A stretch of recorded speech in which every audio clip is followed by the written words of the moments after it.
Welcome back to our channel. It is a thrilling day to dive into the most explosive, jaw-dropping updates from Los Angeles.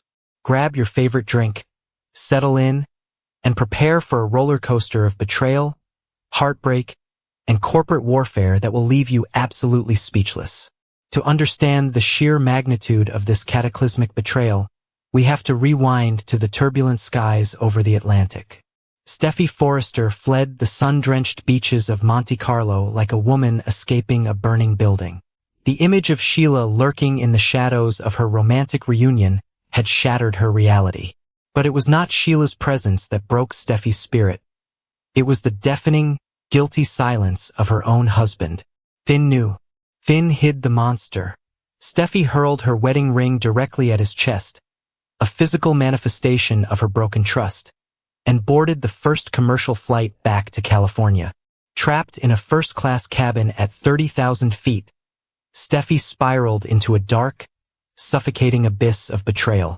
The trauma of the alleyway shooting, the phantom pain of the bullet Sheila put in her body, and the horrifying realization that her husband was protecting her attempted murderer pushed Steffy over the edge. She sought refuge in the only thing that could numb the agonizing sting of Finn's ultimate deception: alcohol. Glass after glass of strong liquor fueled her rising, feral fury. By the time her flight touched down at LAX, Steffy was no longer just a heartbroken wife. She was a deeply intoxicated, deeply traumatized woman running on pure, unfiltered adrenaline and vengeance. Seeking the familiar sanctuary of her family's empire, Steffy stumbled into the Forrester Creations building after hours. The corridors were dark, silent, and empty. She pushed open the door to the CEO office, expecting isolation. Instead, she found another shattered soul drowning in the exact same amber poison. Carter Walton was a man utterly destroyed. The brilliant, steadfast COO of Forrester Creations sat alone in the dim light, nursing a heavy glass of whiskey. His world had just been violently ripped apart by a cruel medical diagnosis. Daphne Rose, the woman he loved, the woman he married with dreams of filling a home with children, had just been diagnosed with premature ovarian insufficiency. The devastating reality of early-onset menopause had crushed their hopes for a traditional family. Consumed by paralyzing guilt and a feeling of profound inadequacy, Daphne had walked out, leaving Carter to suffocate in the wreckage of his shattered future.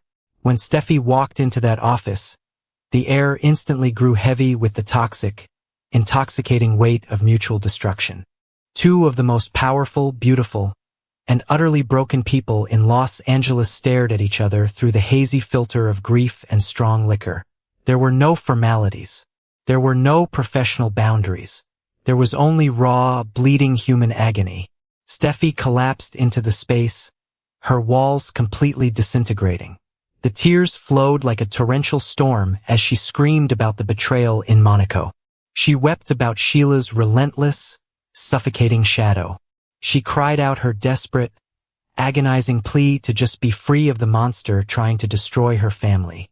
Carter, a man whose own heart was actively bleeding out, did the only thing a compassionate friend could do.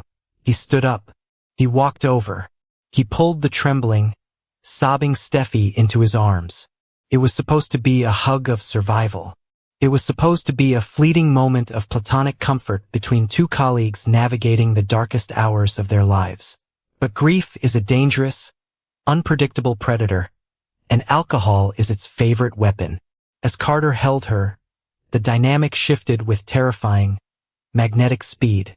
The physical proximity, the shared desperation to feel anything other than paralyzing pain, and the intoxicating blur of the whiskey ignited a spark that neither of them had the strength to extinguish. Steffy looked up into Carter's eyes. Carter looked down at her tear-stained face. The boundary line evaporated into thin air. In a sudden, feral collision of desperation, their lips met. It was not a gentle, hesitant kiss. It was a fiery, aggressive, guilt-ridden explosion of passion. They were two drowning victims clinging to each other in a raging storm, pulling each other deeper into a dangerous, forbidden abyss. And that is the exact, horrifying moment the door clicked open. John Finnegan had moved heaven and earth to get back to Los Angeles. After frantically interrupting Brooke and Ridge's business meeting in Monaco to search for his missing wife, Finn realized Steffy had fled. He boarded a desperate, agonizing flight across the globe, his mind racing with rehearsed apologies and desperate pleas. He needed to explain Lee's catastrophic laptop blunder. He needed to explain that Sheila had stalked him against his will. He needed to save his family before the damage became permanent. Finn sprinted through the halls of Forrester Creations, his heart hammering against his ribs. He pushed open the CEO office door, the words of a desperate apology already forming on his lips. But the words died in his throat. The oxygen was violently sucked from his lungs. There, in the center of the room, was his wife. The woman he took a bullet for. The woman he crossed oceans to find. Steffy was wrapped in the arms of Carter Walton, lost in a deeply intimate, shockingly passionate kiss. The visual hit Finn with the force of a freight train. The glass in Carter's hand. The smeared makeup on Steffy's face. The absolute, undeniable reality of the betrayal. Finn stood paralyzed, his entire universe collapsing into a black hole of shock and devastation. The Shin marriage had survived bullets, kidnappings, and presumed death, but it might not survive the intoxicating, destructive comfort of Carter Walton. But the romantic apocalypse in the CEO office is only half of the explosive drama detonating inside Forrester Creations this week. While Steffy and Carter are setting fire to their personal lives, a massive, apocalyptic corporate war is erupting right down the hall in the design room. Zende Forrester Dominguez has been a ticking time bomb waiting to explode. For weeks, he has been forced to swallow his immense pride and watch his brilliant, meticulously crafted hope for the future collection gather dust on a shelf. Steffy and Ridge's ruthless decision to suspend the line and prioritize Eric's couture collection had completely sidelined Zende. He was creatively stifled, deeply resentful, and feeling utterly underappreciated by the family empire he had dedicated his life to. The bitterness was a venom slowly poisoning his loyalty. Enter R.J. Forrester, the golden boy, the anointed son, the young, inexperienced nepotism baby who walked into the building and was instantly handed the keys to the kingdom. R.J. strolled into the design room with a bright, enthusiastic smile, completely oblivious to the toxic rage boiling just beneath Zende's surface. R.J. had a brilliant new idea. He wanted to pitch a brand new, edgy youth line to capture the demographic that hope for the future was currently ignoring. And in a move of staggering, oblivious arrogance, R.J. brought the pitch directly to Zende, expecting the seasoned designer to eagerly jump on board and assist him. It was the ultimate, unforgivable insult. The match was struck, and the powder keg exploded with spectacular, violent force. Zende slammed his hands onto the drafting table, the sound echoing like a gunshot through the design room. The dam broke. Years of paying his dues, years of fighting for every scrap of recognition, years of watching the core Forrester children waltz past him into positions of supreme power. All of it came rushing out in a tidal wave of unhinged, screaming fury. Zende relentlessly tore into R.J. He viciously accused his younger cousin of being an untalented, inexperienced hack who was entirely dependent on his parents' legacy. He screamed that R.J. had not earned a single ounce of the respect he was demanding. He called out the blatant, sickening favoritism that infected every level of Forrester Creations. R.J., stunned and defensive, tried to argue back, but Zende was a man possessed. The anger was feral. The resentment was absolute. But Zende did not just scream. He did not just throw a tantrum. He made a calculated, lethal, and permanently destructive move. Looking R.J. dead in the eye, Zende declared that he was done. He was done begging for scraps at Forrester Creations. He was done working under the shadow of nepotism. In a shocking, unprecedented betrayal of his own bloodline, Zende announced that he was quitting the company immediately. But he wasn't just walking away. He was walking directly into the arms of the enemy.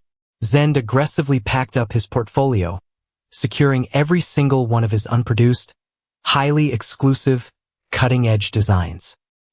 He looked at the shocked faces gathering in the hallway and delivered the ultimate death blow. He was joining House of Logan. He was teaming up with Hope. He was taking his genius, his work ethic, and his insider knowledge straight to Katie Logan Spencer and Bill Spencer. The news hits the executive suite like a nuclear warhead. Eric Forrester, the patriarch who built the empire, is left reeling in absolute devastation. His own grandson, a designer he mentored and loved, is defecting to the rival fashion house that is actively trying to destroy them.